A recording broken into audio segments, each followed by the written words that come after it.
This morning we have Rick Friesen with us talking about his latest adventure. Rick, thanks for coming. Thanks for having me, Ronnie. And this love of adventure that you have, where you've been going through all these different types of adventures, where did that start?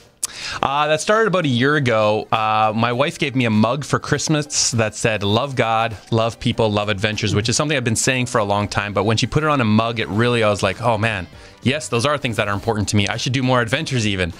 And so this year, every single month, I've given myself a different adventure with different challenges. My criteria for an adventure is it has to both scare me and excite me.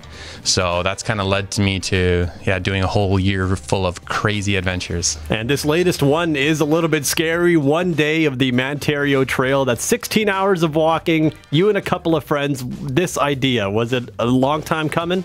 Do you know what? Last year, a couple of my friends, we hiked the Mantario Trail. It's a trail out in the Whiteshell.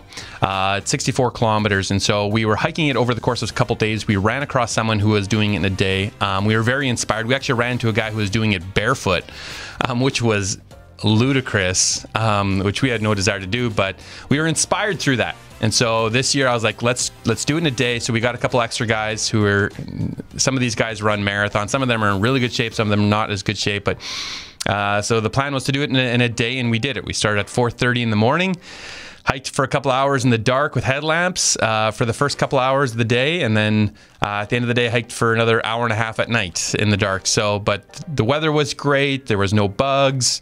It was like 16 degrees and overcast, which is the most ideal weather for hiking, especially a long-term hike like this. And looking at some of the pictures you posted, it looks like you were rewarded with some really good views throughout the trail. Yeah, absolutely. There's definitely some points where you come out on these giant rocks. I mean, it's Canadian Shield, and you're above the trees.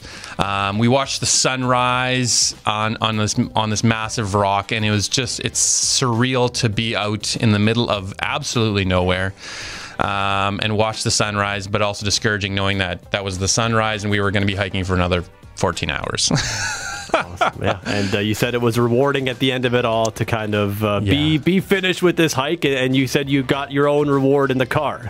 Yeah, absolutely. And do you know what? Like one of the reasons why we do this is to create more mental resiliency, and you become stronger by doing difficult things. I really do believe that.